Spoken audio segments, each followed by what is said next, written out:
Dan, your screen is very dark. That's why he's asking you that.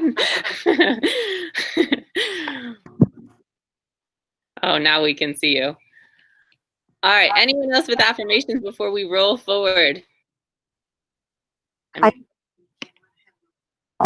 Oh, are you okay? A couple of days ago, yeah, I'm fine.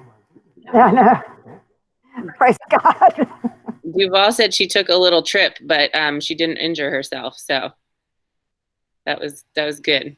I'm grateful. Oh. Yeah. Good to be Linda, right? Mm-hmm. All right, in a few minutes, I'm going to, Duval, muting yours. Yeah. In a few minutes, I'm going to introduce you all to Alyssa when she gets up here. She is working with Sheila today, so that's exciting. We are grateful that she is here.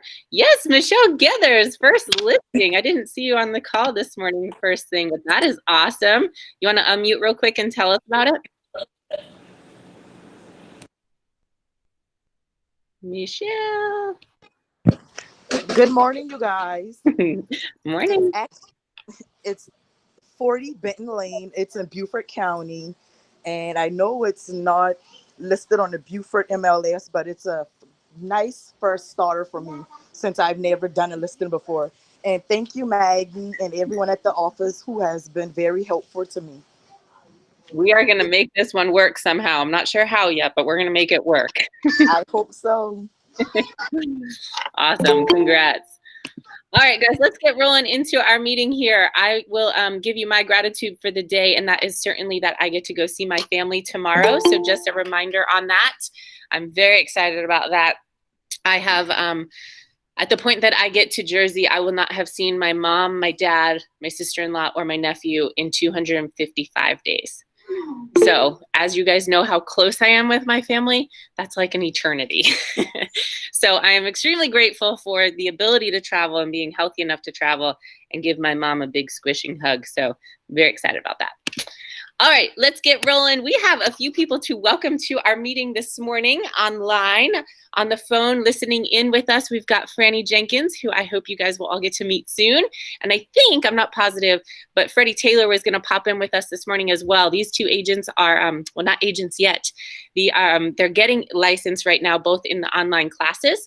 And Franny's about to take her test. Freddie's still in class. Freddie's in Chicago. And when I asked him if he wanted to come in on our meeting, he reminded me he's an hour behind. And I said, you do not have to wake up an extra hour early just to get in on our meeting. But nevertheless, we're happy you guys are here. So let's make sure we bring the energy for them. So this week's Responsible Sales Meeting theme, we did a best Zoom outfit of the day. And the interesting thing is we have Duval here dressed as she normally is in her Thursday best in a cute little dress and pretty earrings. And then we have our fellas here who are all wearing shorts. So I'm not sure if those are their Zoom outfits or not, but I'm going to have to call it a tie between the three that are here. That is Mikichi, Paul Lynch, and Andrew. If I could wear shorts every day to work, I would. I feel it. I get it. I understand. All right. So more to come on that and the themes we're doing. But a couple birthdays coming up. August 1st, which is what, Saturday? Yep. Saturday is Carrie Walker's birthday. That is exciting. We should make a big deal of it because I know we'll embarrass them if we do. The next day, August 2nd, we have Michelle Gethers. There's a nice listing for your birthday, girlfriend. August 3rd, that is Monday, we have three people whose birthday it is. Sherry, Mary Maloney, and Elaine Nugent. So happy birthday to you, ladies. And also Michelle and Carrie. Awesome. Happy birthday. All right. Also coming up, marking your calendar for a couple of upcoming things. As I mentioned, we'll talk about a theme for the sales meeting later on. Don't really know what we're going to do with that, but we definitely want to keep trying to bring our team back together as safely as we possibly can without kind of being reckless. As long as we're all wearing our masks when we're together, we should be good with that. So keep that in mind. I sent an email out to some of the rookies saying, hey, let's come in, do your ninja routine together. If you guys want to do like some power hours together, real estate reviews, just in general, not necessarily just rookies, but I do think it's important to have that rhythm of showing up every day. So ideas are welcome. All right, production for July. This is so exciting. All right, so far for the month of July, and we have until the 7th of August to close out July, so keep that in mind. Listing sales and closing activity, we've got 29 listings so far for 19.3 million, average price of $665. 96 sales for 47.6 million, average price of $501, and 90 closings for 40.7 million, average price of $452. Very, very nice. Have you guys seen the newsletter from yesterday? So when the newsletter came out originally, I was leaving the office to go to meet Laura Goolsby's daughter, who is staying at my house for the weekend to help me with Judge. And I was looking at the notes really quick, and I was like, that doesn't seem correct. We are getting our tails beat in sales by Mount Pleasant North and Coleman. And I'm like, that can't be right. That totally cannot be right. So I left, and I was like, walking out the door, and Tony's like, I know, it seems odd. It does not seem right. And I'm like, it can't be right. So about an hour later, Tony text messages me, and she goes, it wasn't right. And then Teresa sends out that email, and she said, Long Point Road's numbers were substantially higher. Please see the revised newsletter. So if you didn't see it come out, we have 96 sales at 47.6 million with 28 listings at 18.9 million. Our listings, and we always compare ourselves to our other two Mount Pleasant offices because we should all be pretty close. Our listings are all pretty much in alignment, but you can see our sales, we have a three-way cage fight as Michael Scarfile is stirring up between us. That's what he emailed us all yesterday. Coleman up there at the top is at 74 units for 46.6 million. And then down below a little bit is Mount Pleasant North with 105 for 47.4.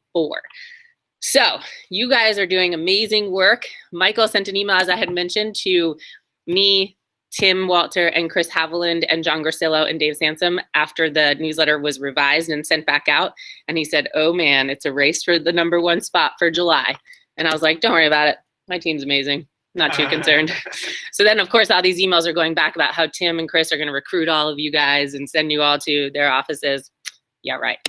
So also in the newsletter, we had some highlights. Andrew, you want to come up here and read this so I can take a break? I brought my water over here. All right. Morning. Morning. All right. Let's start with Bonnie Cook. Was fantastic throughout the entire sales process. She helped to properly set expectations and manage all transactions from start to finish. Her professionalism and knowledge made her an absolute pleasure to work with. And if a friend in the area are looking to sell, we'll definitely be recommending Bonnie and the Carolina One team to them. Thank you. And then Charla, quick and simple, was extremely helpful throughout the entire process. She was patient with our questions and explained things clearly, and we had an excellent sales experience with her guidance. Digit has helped me to sell 2 homes as of this review. Based on his current experience and my previous, I would gladly recommend his services to friends and family without reservation. I have absolutely no doubt he is among the best in the business, and if he can't sell it, it cannot be sold. That's awesome, Digit. That was awesome. Lisa and Kristen of the Davison Rivers Group are exceptional real estate brokers and people. They have worked with me on 3 large home transactions in 5 years and are the best. And Steve and Libby are the best. Great constant communication and always ready to go above and beyond to help customers get properly sold. And then we'll just skip the last one. Just kidding. The McKeechee team did awesome. Will McKeechee kept me informed during the buying process and got all of my questions answered promptly. I would use Will again in all future real estate transactions.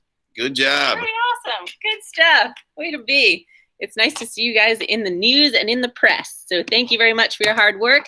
I will highlight some of these multiples for the agents that are kicking butt this month. We've got Pam Bishop with 10, Dominique Snyderhouse with 3, Fessler team also with 10. This is crazy. Stephen Hudako with 3, the Perella group with 12, Bob and Sherry Alford 2, Rainey Kramer team with 15, the Simply Southern group, you girls are kicking butt with 14, Karen Taz 3, Ann Wise 4, Jeannie Axel 9, Donna Caps 2, Carrie Walker 9, he's trying to go for a big birthday month in August, Whitley Boyd 5, Laura Goolsby 10, Dubose Cuthbert, 5, Casey Benton 6, Zarilla with 8, the Ritter group 4, Bonnie Cook 7, Ashley Marsh 2, Catherine Remington 2, Charlotte McDonald with 10, Duval Acker with 3, good stuff, Tina Hartford 6, Alex Tragus 5, the Poppy team 9, Leet Rand team 2, Digit Matheny with 5. I remember one time when Digit had a really strong June and he said he was taking the month of July off. Doesn't appear that way. Way to be, Digit. Where else are we? Poppy team with 9, Leet Rand team 2, Digit 5, I said all those. Connie Deeren 2, Homes of the Low Country 3, Mary Guest 3, Mary Maloney 3, Paul Lynch 2, Katrina Johnson 3, Tina Campbell Byers 2, Jason Looney 3, Northrop team 3, Doug Getford with 2, and lots of individuals. So if you are not on the board yet, reach out to me and let's find a way to get there because it is opportunity like you wouldn't believe. So great work, guys. Thank you very, very much. Couple important memos. I want you guys to take out your phones real quick, especially Andrea and Lance and Zarilla, because I know that you guys have my phone number incorrect in your phone. I think you have both of these numbers because back when I was using Lion Desk, I gave all of you this phone, my Lion Desk phone number in the sales meeting, but I don't use Lion Desk anymore. So that means when you're texting me or calling me, it still rings to my phone, but I can't tell who it is. So just check your phone and make sure that's the only phone number you have for me in your contacts. It's 843-749-0755. And I'll email this to you guys after the sales meeting. Just a quick reminder, on Friday, tomorrow afternoon, before everybody's getting ready, making their plans for the weekend, remind your agents, or excuse me, you guys are my agents, remind your clients and your friends who you're sending your Lolo gift to that they have their Lolo gifts. So the good thing is, I mean, if you've got the Lolo gifts sent out and they're receiving them, that's great. But what's the point of it if you're not being able to follow up and they're not using it? I mean, it doesn't change the cost to you guys, but it just makes it a little bit more, I don't know, meaningful, I suppose, if they're using what you're giving them. And if you're paying for it, go use it with them. You have the experience with them. And it's just another reason to reach out. So reach out to them tomorrow, quick text message. Hey, don't forget, these are your Lolo gifts for the month. This is the one for your area, whatever the case is. But just remind them. And then also double check that you can see if they've redeemed it or not. So if we're going to pay for something and we're going to use something, let's make sure that our clients are getting the benefit. Quick reminder on Lucy Beckham schools, it is an option in the drop downs now. So keep that in mind when you're listing property.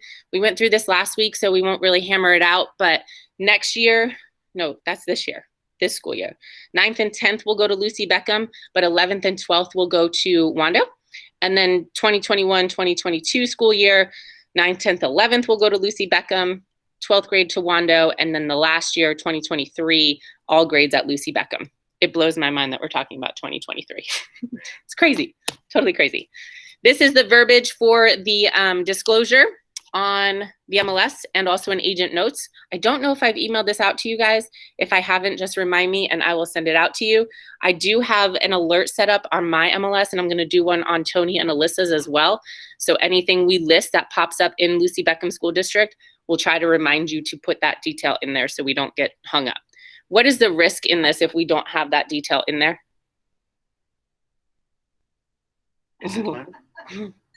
No telling is right. The risk is that if a buyer purchases a home in that school district thinking that their kid can go to the school and then they can't, we're going to have a problem and a disclosure issue. So keep that in mind. Any questions on that? Could you test it on LPR Drive? Yes. That might be good. Then we can always get it. Yep, I will do that. Duval asked if I'll post it on the drive. I'll email it out, post it on the drive, and I'll also put it on the Facebook page. Just a quick reminder on social media, when you're advertising, make sure that you're branding yourself to Carolina One. It's not because we want the extra marketing, although marketing is always good, but it's because the media, the public needs to know what company you're associated with. A local agent got fined $1,500 for not disclosing which brokerage he was with. There is no set fine right now, but we don't need to be wasting money on silly things that we can fix ahead of time. So just keep it in mind. Can I say one thing on that real quick? Mhm.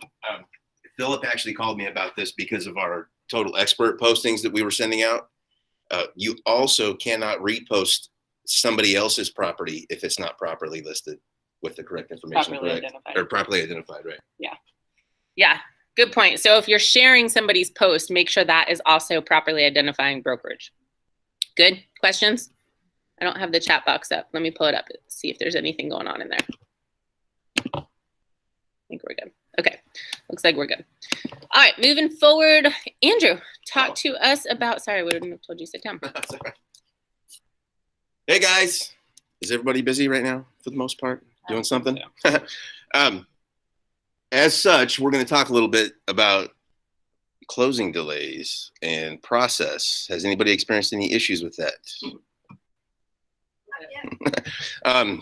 It's weird being both ways. So right now we're hearing a lot of stuff as far as issues that are popping up that are not necessarily problems in process or with buyers or sellers. It's more delays as a result of volume, right? We have all of our third-party vendors right now are all backed up, including inspectors, appraisers. I mean, even the cleaning crews that you have going and clean the houses before, pre-closing cleanup, that they're all backed up right now. So with that being the case, I'm going to give you two examples of what we've run up against or seen happen in the last couple of weeks. We have one that is actually closing today that we were clear to close on a week and a half ago, but the house that they were selling up in another city, basically the lender told the agents on that were handling it on that end that they would get it closed whenever they get it closed, right? That's not good business. But we're seeing that stuff right now. And part of it is obviously because of volume, but what we really want to make sure you guys understand is that as we as Carolina One, Sherilyn and I, are directly dedicated to your business. We do have a lot of refinances, but the refinances we're doing are typically refis that you guys have referred over to us or previous clients that you guys have referred over to us in the past. But even still, refinances take a back seat to purchases. And why is that? Anybody tell me? There's a deadline contractually on a purchase. And we have to all remember that there are specific dates that are within those contracts that have to be met. And right now, that's very important to keep in mind because those dates, if missed, could come back later on and be used as something that could cause an issue on your contract for you if the seller decides that they want to back out for some reason or vice versa, right? So make sure that you're meeting those dates and paying attention to those, especially as it relates to appraisals and inspections and application dates and such. We have started to see a little bit some issue with valuations, and that's to be expected. All right. The reason that's to be expected is because are we able to go back to the newsletter? Whoops.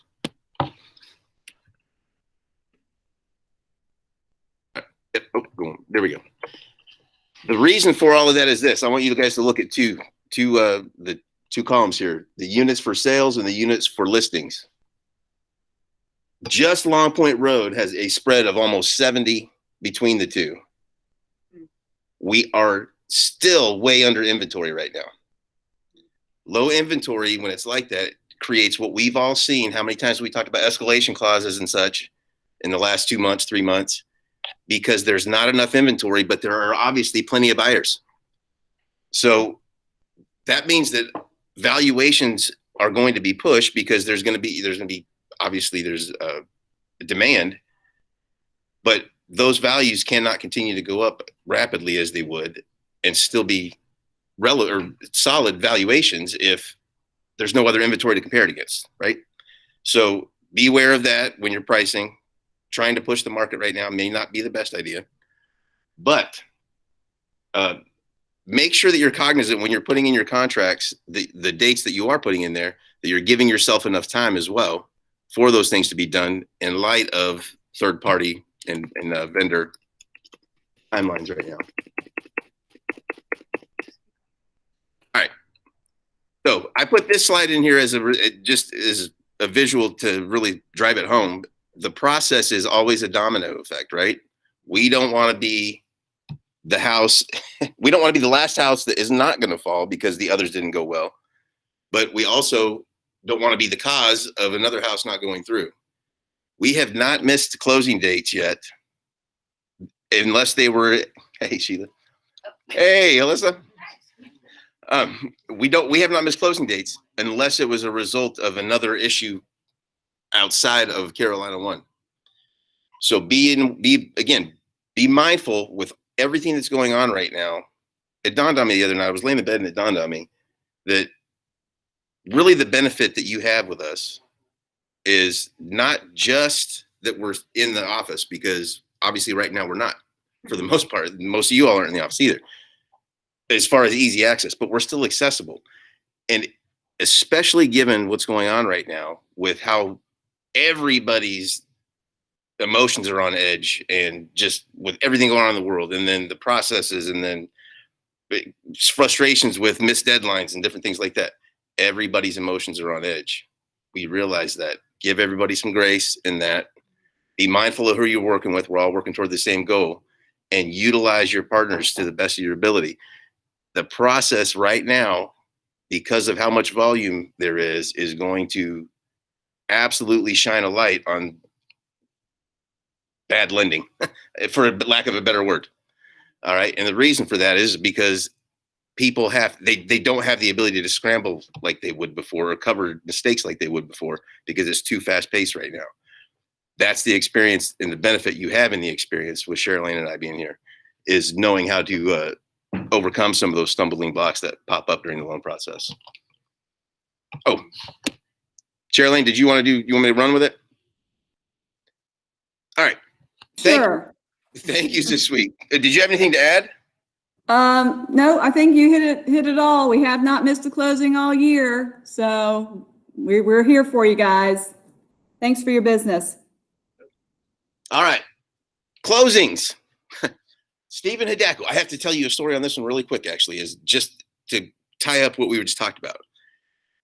We had this one that was ready to close. We had gotten it clear to close. We got the information back from the homeowners association on this condo that they did not have coverage for their officers like 2 days before. It's called fidelity bond coverage for their officers. It's like 2 days before the closing docs were set to get sent out, or the initial closing disclosure. When we got that information, it changed the amount of money that the buyer had to put down from 5% to 10%. And he had to scramble to find a gift. The day after the closing disclosure went out, the person from the HOA came back in from out of town, and we subsequently figured out that that was incorrect. They had a separate insurance policy for that was not under the HOA umbrella that covered the officers. So now we scrambled to get that information back and get it approved to jump it back to 5% down for the buyer and still close on time. Right? Same day, we kept the closing date on the same day. It was a scramble, but we got it done. Thankfully, our condo desk was really good about that. Anyhow, Renee Kramer team, thank you. I think we might have had two, actually. Tina Byers, the Perella Group for closings. New contracts, the Poppy team, Justin Wachtendorf and Tina Hartford. And referrals, look at that. Poppy team, Tina Byers, Renee Kramer team, Leet Rand team, Gail Young, Dominique Haas, Ashley Marsh, and Laura Goolsby. Quickly, I want to say one thing on the referrals as well. Obviously, because volume is higher, the amount of time it takes us to complete something is a little bit longer as well. Again, grace and bear with us. We are focused on you guys, but everybody is taking a little bit longer on certain things. So we have a little bit of grace with us on that. Inquiries, Bob Alford, Jeannie Excel, Dominique Haas, Paul Lynch, Molly Lawson, Duval Acker, Molly Phillips, Poppy team, and Jen Huffman. That's it. Have a great week, guys. Questions? Always forward, Lance. That's awesome. Thank you, Andrew and Sherilyn. We appreciate you guys. I know Andrew had brought up a point of HOA and not necessarily relating to that situation that he described with Stephen Hideko, but I want you guys to just shout out real quick or throw it in the chat box. Whose responsibility, as from the agent perspective or seller or buyer, whose responsibility is it in the transaction to find out what the HOA capital contribution is, what the transfer fee is, and how much the HOA is? Paul says buyer. Goolsby says buyer. How about online? Jen Buyer. Buyer's agent. Tina says buyer's agent. Lance says buyer. Buyer's agent and buyer. It's in Buyer's agent. buyer's agent. Because it can affect whether the purchaser can buy the place or not. So do I say the beginning part of what you said? I think it's both. Duval says it's both. I 100% agree. Here's the problem. Bonnie says it's in the contract. We may have learned a lesson a hard way this season so far with this question, and it's come up at least 3 times since we learned the lesson the hard way, which is my fault for not communicating the hard lesson learned. So it all just happened in about 2 weeks span. But the point is, on the HOA disclosure, there is an addendum to the HOA disclosure, or excuse me, on the property condition disclosure, there is an HOA disclosure addendum, right? When you're in an HOA, you got to fill out that other sheet. Well, the seller has to fill out that other sheet. It says on there, how much are the dues at the very top? Who manages it and how much are the dues? Then it says, is there a capital contribution or transfer fee down to the bottom, right? So when we check that box, yes or no, or no representation, it's the listing agent's responsibility to find out and disclose what we find out. If we don't, Tina says she never believes what it says. Right, you probably shouldn't, which means that we as agents should be doing what? Due diligence. Call the HOA, do some due diligence. So before you go under contract, call the HOA. Before you list a house, call the HOA and ask the HOA. So Adam and I were talking yesterday and he's like, yeah, but Meg, the HOA doesn't know that. I was HOA president in Tanner Plantation and I didn't know how much the capital contribution was. I feel like it changes. I don't know how much they charge, blah, blah, blah. Yeah, I get it. I was HOA president for 4 years and I didn't know either. But what we have to do is take it one step further, go one level deeper and call the HOA and find out. I know it's a pain in the tail because they don't like to answer the phone. And sometimes when they do answer the phone, they don't know the answer. But keep going until you find the answer. Because in one case this week, it was a $2,000 difference. That's a lot. First-time home buyer had one, or Laura Goolsby's here. She had one that was first-time home buyer, $1,700 difference. Right. She said, thank you, Laura Poppy, for helping with that. Hey, so to that point too, we aren't able to get that information without paying for it. Right. In the process of the transaction, the attorney is going to reach out to the HOA and ask for that information, but you're already under contract and the lender has already said, this is how much you're going to have to bring to closing before that information is discovered. We can totally get that information by calling. The lender and the attorney have to pay to do it. And that's where all those extra ridiculous fees are for the HomeWise docs and all of that. But we can find that information out. Sherilyn, oftentimes they will not give the info unless a current owner requests. Great. During the listing consultation, sit right there with your seller, call the HOA, and let's get the information and put it on the disclosure. Because in another case, the argument with me and the other broker was, well, your broker didn't disclose it. Your agent didn't disclose it. And I said, well, your agent didn't call the HOA and find out. So on the contract, it says it's the buyer's responsibility. Well, guess who ended up paying it? Both agents and the buyer, split 3 ways. So let's just do a little bit more due diligence. We've talked about this a bunch, right? What part of the process can we tweak to calm the storms of the chaos right now? That's a simple one. Let me see if we have anything else in the chat box there. Dominique, I called the HOA for one subdivision to ask for an electronic copy of the cubs and restrictions. They said I would have to pay for it. Yeah.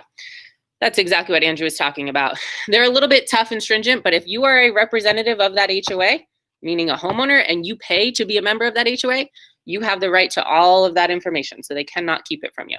As a buyer's agent, you might need to work with the other agent to get the support of getting those documents. Anything else? Gail said, I emailed the HOA with specific questions about transfer fees, etc., and get the HOA to email me confirmation. Doesn't hurt to check the docs.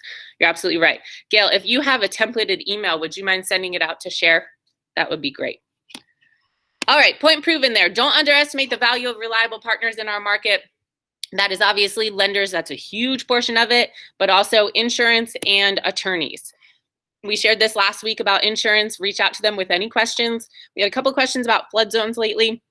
In order to find out what the current flood zone is that your property is in or a property is in, just call the insurance company, 202-2120. They have the most up-to-date info.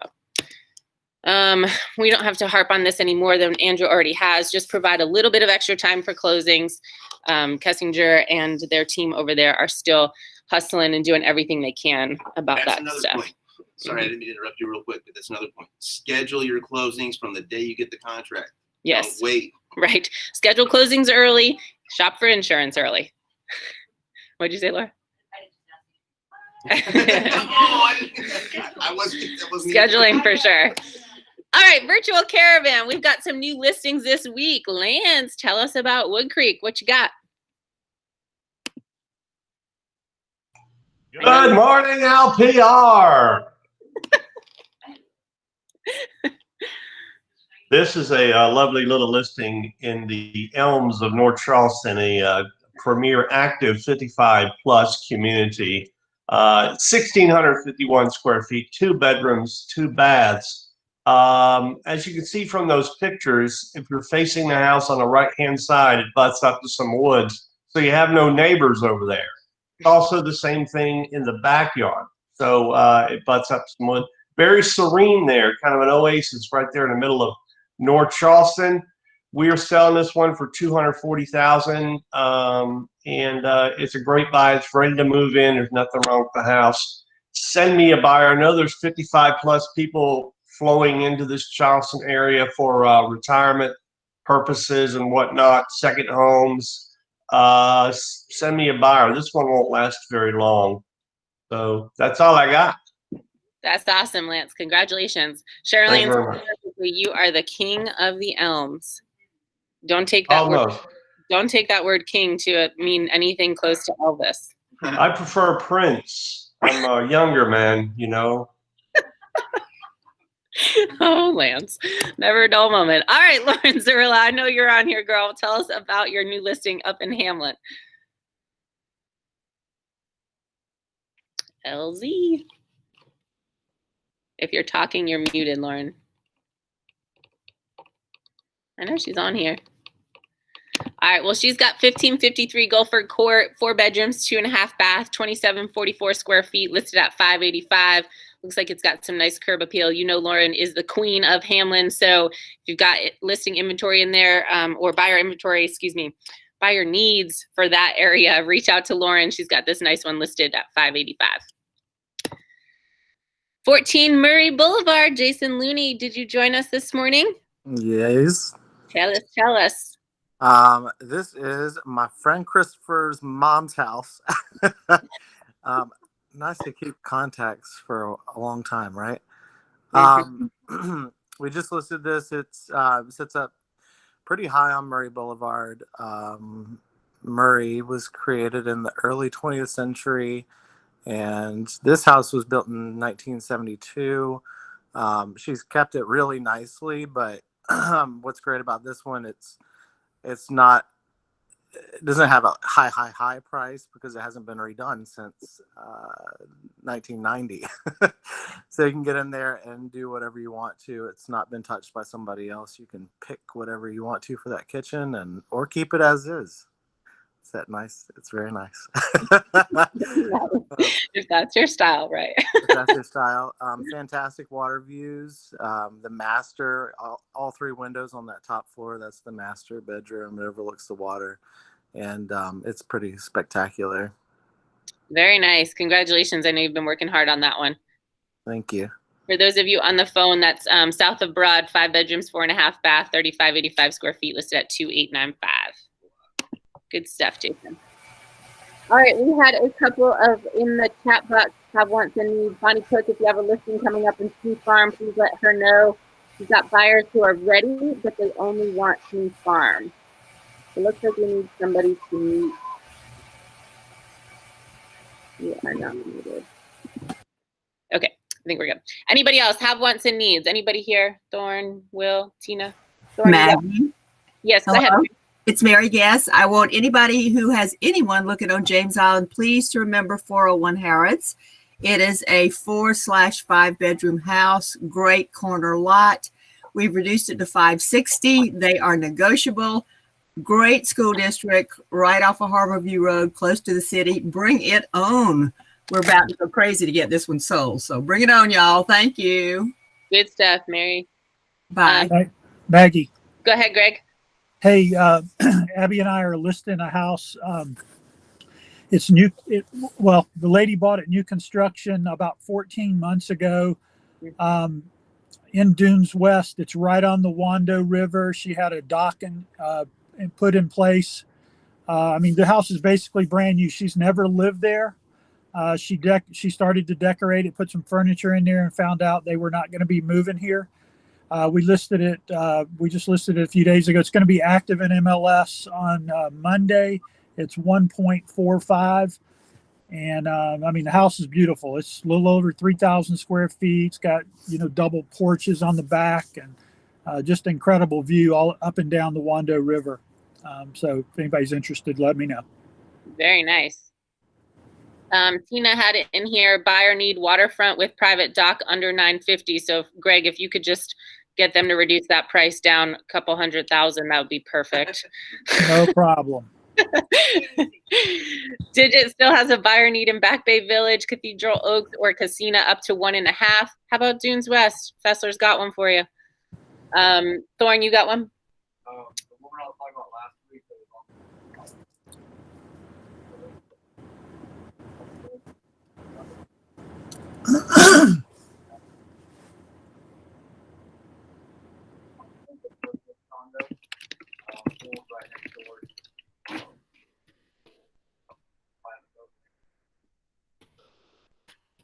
All right, I'm putting this in the chat box for you guys. 140 Parsonage Point.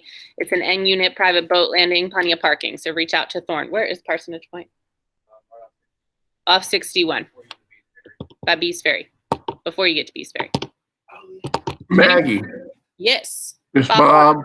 Hey, we took a listing, put a listing in MLS last night and showing time this morning. Cute little house in Carolina Bay. It's the only one-story house in all of Carolina Bay on the market. Wow.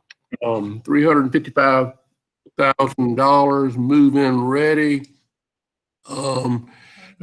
Marty Anders just painted a bunch of the inside for us.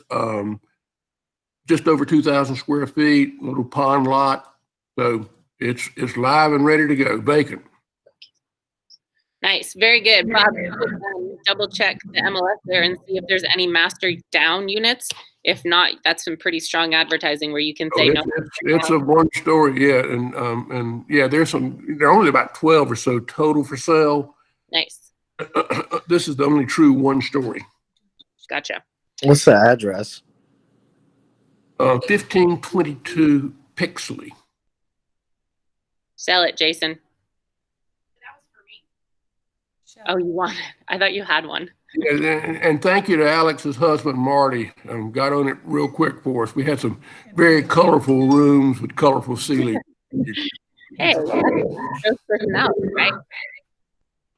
Melissa Loy might also have a buyer for you, Bob, so connect with her after the meeting. Okay, and my phone's ringing off the hook with people scheduling showings. So hey, take a backup offer. Okay. Awesome work. Congrats. Thanks. All right, bye. I think we found a solution for flood insurance. What is the solution you found? So, Paul, as you guys remember, last week he announced his first listing and then him going under contract while he was sitting here. Well, that contract unfortunately fell apart within like 3 hours of it going under contract because the flood insurance quote that the buyer received was about $7,000. He worked and researched, talked to Carolina One Insurance, and was able to get the quote $6,000 less. So just to update you guys and put some cheer and some good energy behind him, he did a reverse offer to that same buyer with a flood insurance quote for $6,000 less and said, my buyer will pay your first 2 years of flood insurance. So fingers crossed, let's see if it works. If it does, Paul is the king for making stuff work. All right, anything else? Going once, going twice? All right, so quick reminder, well, quick notice. This is not a reminder. Andrew had mentioned, and as you guys know, it's no secret that our inventory is very, very short. We do not have many options. I've talked to Casey Benton a couple times this week, and she has little buyers who are just losing every time they write an offer and multiple offers. I know many of you guys have experienced that lately, and just finding property for them to look at is hard because we have such little inventory. I'm not sure how this problem is going to play out over the long haul. Andrew and I have talked about appreciation and pricing a lot in relation to that, but something I learned recently I believe it was on Monday, with Laura Goolsby standing, or not Laura Goolsby, Laura Poppy. I'm looking at Laura Goolsby. Laura Poppy was standing next to me, and we discovered that there might be a really great solution to some of those problems, inventory shortage and losing out on multiple offers. So did you know that you can search MLS for properties that are active contingent with a kick clause? Mind blown. Yeah, Andrew said, what's a kickout clause? Look at that. It's like he knew what the sales meeting was going to say. So what is a kickout clause? Somebody unmute, somebody here, explain a kickout clause to me. Melissa, go.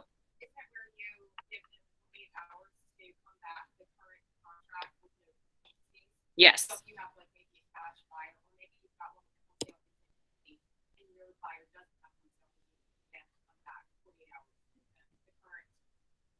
Yes. So Melissa explained it pretty much perfectly in a nutshell. We've got it on the screen. So if the seller gets another offer, you are ratified on the house, the seller gets another offer that does not have a home sale contingency, then the buyer who's in first position, typically your buyer, must prove that their house is either already under contract or get rid of the home sale contingency and proceed to closing so long as it doesn't affect their financing. That makes sense. So you can do that in a couple different ways. You can give them 48 hours, as Melissa had said. You can give them a week. You can give them a month. It doesn't matter. You can put however many days in there you want, but the seller still has to mark the property active contingent on MLS. And that's usually where the seller gets upset and they're like, I don't want to do that in such a hot market. I don't want to have to go active contingent. Let's just do a written agreement that we all agree the property can stay active. No, that's not allowed. That's illegal against MLS rules. So if the seller gets another offer and it doesn't have a home to sell, then your client in first position has to prove, yeah, I do have a home to sell, but it's already under contract.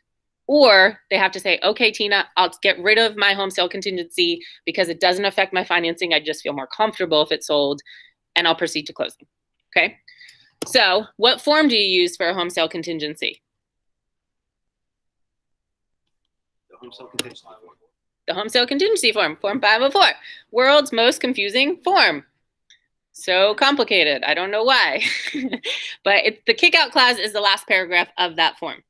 It's actually a really good form, except it's really confusing to read the first time. So you just have to break it down detail by detail. But that's Form 504. What does this form not protect your sellers from? Laura Poppy, chime in if you're on the call.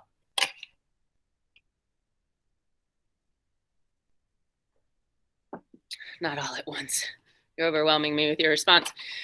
This form does not protect your seller from a fall through on the home that the client has to sell.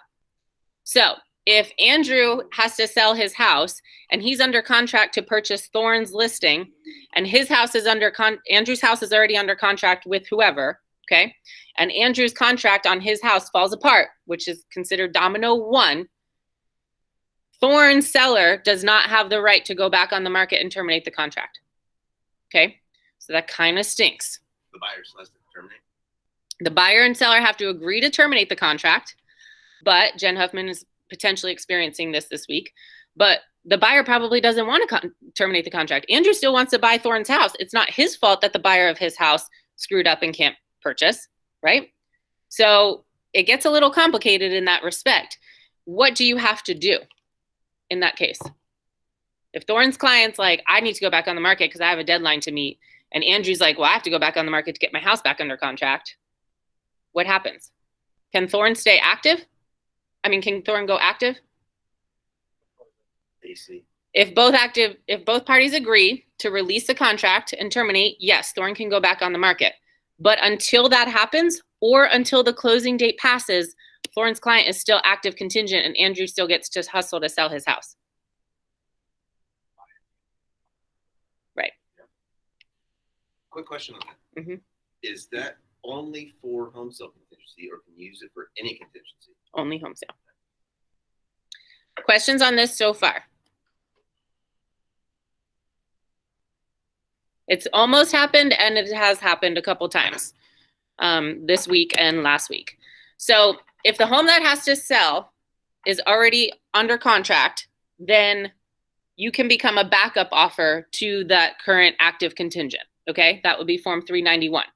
So that's why searching for properties with an active contingent and a kickout clause could potentially benefit your buyer. Because if that situation happens, remember, the contract does not have an automatic extension anymore like it used to. So if Thorne and Andrew are under contract and the closing date comes and goes, and Thorne's client wants to go back on the market because maybe it fell through 4 days, 5 days, a week before closing, Thorne's like, I'm going to ride it out. I only have a week. And then once the week passes, I'm not signing an extension to this contract. Contract is dead. Thorne goes back on the market. Andrew puts his back on the market. We have to start all over. But until the closing date passes, we have to wait. He has to stay active contingent and let Andrew provide him the opportunity to find another contract for his house. But if that doesn't happen, and Andrew is looking for somebody to buy his house, and then Will comes in with another offer and he says, hey, guess what? I want to show your property even though I know it's active contingent. I see you have a kickout clause. My buyer doesn't have a house to sell. Will shows it. His clients love it. They write an offer. They don't have a house to sell. Now, Andrew either gets kicked out of the contract because his house is not under contract, or if Andrew's house is under contract, Will's client becomes backup position. Are you guys still following me? It's confusing, but it's really important we understand this. So now let's say Andrew's deal falls apart. Will's in backup position. He can't meet the closing date because his house hasn't sold yet. Will's already in backup position. Will's contract immediately becomes primary position. He's under contract, and Will and Thorne now move forward to sell the house. Andrew gets kicked out. Yeah. They're high-fiving. Andrew's crying. All right, questions on this? So how does this benefit your buyer in today's market? I distracted you. I put a GIF on the screen. Put an animated person on the screen. Nobody pays attention anymore. Yes, start looking at active contingent with kickout homes if you're in that position with a buyer where they can't find anything or they keep losing in multiple offers. Now, let's keep in mind, there is a downside to this, right? If you're a seller and you have a property that is active contingent, you have a kickout, and then there's a buyer at stake. I mean, in this case, Andrew lost, right? So there is no, the seller doesn't lose, right? Yep. Go on.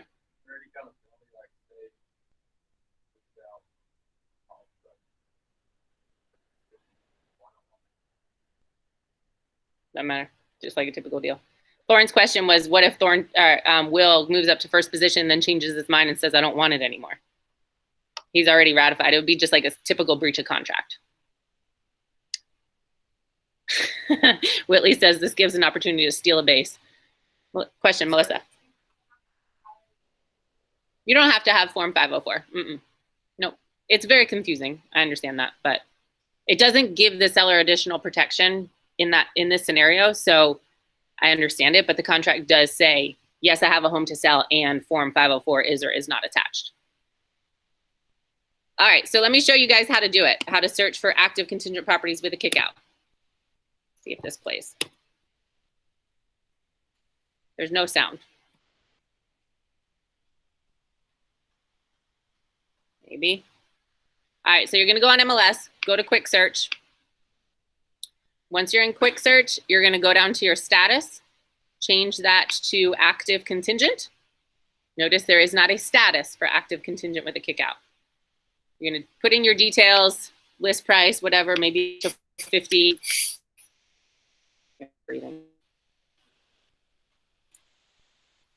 Change your area to whatever area they're looking for. In this case, I did Mount Pleasant. And then you're gonna go down and add a field to the search. Type in the word contingency. Select the option of contingency reason. And then under contingency reason, go to kickout clause. Katrina Johnson said, the fact that there is a field we now know about will help agents when a contract contingent offer is brought to the table. You're absolutely right. It's going to be a completely different game when you deliver an offer with a home sale contingency to a seller.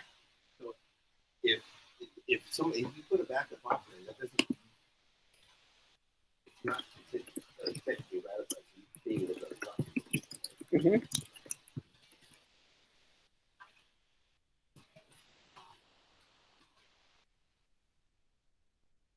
So, yeah, Melissa has a really good point, and that's what Katrina and I talked about. So obviously, we need the agents to use the kick-out clause contingency reason in order for it to be effective, right? So when I did that, there were 7 options in Mount Pleasant. It's not a lot, but at least we know there's 7 more than what we knew before. And the more we talk about it and the more we present it, and I also talked to Joseph Cullum, the director of the MLS, and asked him to send out a special email to all of CTAR, just saying in the subject line, active contingent with kick-out clause in MLS. So we've really got to kind of, when Katrina and I, to him, this is, it needs to get out of MLS. When I reached out to Joseph Cullum originally, because Katrina's been looking for this for a long time, he said, my notes say it's been available since 2015. And I was like, so super embarrassed. And I was like, well, of course it has. I of course knew that. No, I did not know that. So I said, well, can we please get some communication on that sent out? And he was agreeable to that. So now I just got to stay on him. So remind me to stay on him. And if you guys want to send him an email, say, hey, could you help us make this known? Because it's only as good as what we do with it, right? So I think we just don't go down that far. Andrew said, as a listing agent, wouldn't you currently do that? I think we just don't go down as far, and you get in a habit contingency, active contingent, contingency reason, financing, due diligence, home inspection, whatever. But let's start putting kick-out clause if you have a kick-out clause, because we're actually shortchanging our sellers if we're not doing that. Now, when we're the buyer, the listing agent does that on the other end, we're like, oh gosh, that's going to put pressure on our buyer. That puts pressure on the repair negotiations, because typically the backup offer is usually what? Better than the primary, because the seller can have the agent disclose, okay, well, if Thorne wants to put a backup offer in, tell him to offer me more money.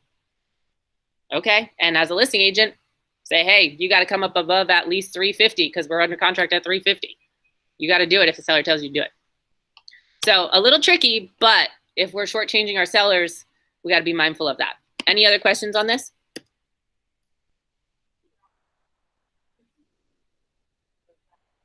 Mm-hmm.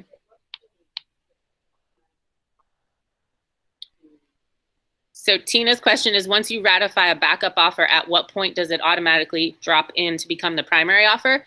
Either when the current offer, and this says it's detailed out on Form 391 if you use that as the backup offer form. But either when the current offer is dead because the contract date has come and gone and nobody closed and they did not sign an extension, or if everybody agrees to release the contract. Yep. So that's another good point. She said, so only in those 2 instances. Yes. If a seller has a backup offer, it really doesn't matter until our primary offer is dead. So it will add pressure and leverage, but it really doesn't matter until the current contract dead. Good? Okay. That's all I have for you guys today. I am glad you're able to be here with me. Reminder that I will be out of town tomorrow. I will be sending you guys pictures of my adorable nephew who keeps looking at the window going, Gigi, are you here yet? So cute. But then when I talk to him, he doesn't care if I come or not. He's 3. But I appreciate you guys showing up every day. You guys are kicking butt. Let's finish July really strong, so that way I can win the 3-way cage fight, as Michael calls it. And if you guys want to stay on the line, Laura Goolsby is going to head into the conference room, and I am going to actually go up front, because I almost forgot. I'm going to show you guys Alyssa, and so you can all meet her. Let's see.